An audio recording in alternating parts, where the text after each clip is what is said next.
I'm Rabbi Dr. Dovid Fox of High Lifeline's Crisis and Trauma Department. The Shulchan Aruch instructs us in Hilchos Shabbos not to be reading books about wars on this holy day, and the commentaries cite the Gemara, adding that this certainly would apply to not attending circuses and theaters.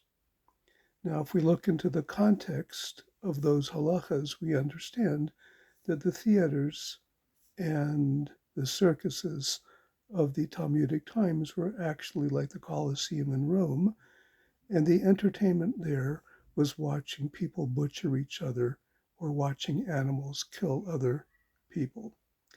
And in the same way that we would not consider that relaxing or entertaining or spiritual in any way, we also on Shabbos would not want ourselves or our children to be studying books about war and killing. The question that's come up very recently, tragically and sadly, is the unleashing on social media and on the internet footage, coverage of some recent killings, murders in Eretz Israel, terrorist acts, and also killings that have taken place in America and elsewhere. And these, unfortunately, are accessible to all, especially or even to our children. And many parents have been calling in and asking, what do we tell our children who've been traumatized by these images of watching bloodshed and murder?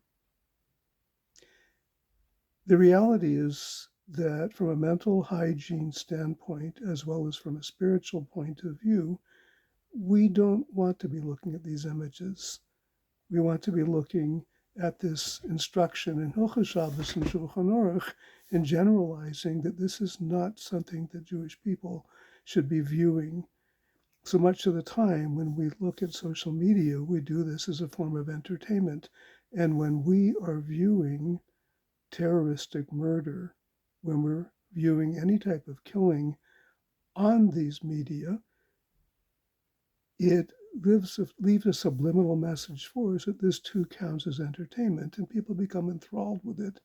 Now, children can become enthralled with these images, which means that over time, they become almost immune to the horror and to the dread.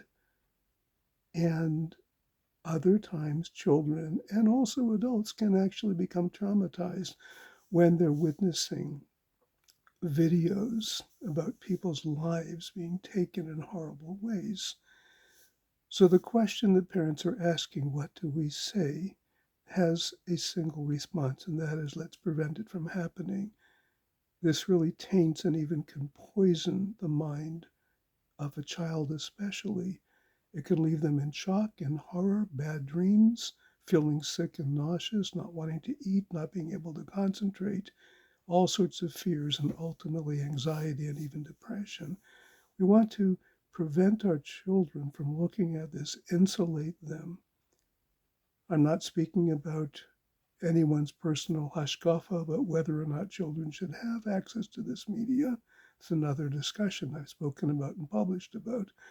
But with regards to looking at bloodshed and murder and terroristic acts, this is potentially traumatizing, and it also, through repeated viewing, it can actually immunize a child and desensitize the child so that they no longer have the reactions that we want them to have, namely that human life is precious, Jewish life is important, it needs to be preserved and protected and not to be viewed as it's being snuffed out. If your child is fearful, encourage them to talk with you about it. Don't try to rationalize or justify or explain the logic by why somebody kills for political motives or otherwise. That's not the time to do that explanation.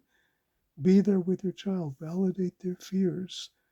Agree with them that this is horrible and it's sickening to watch. Help them through their fears. Don't discuss it with them at bedtime or mealtime, but make time to talk with your children about the reactions.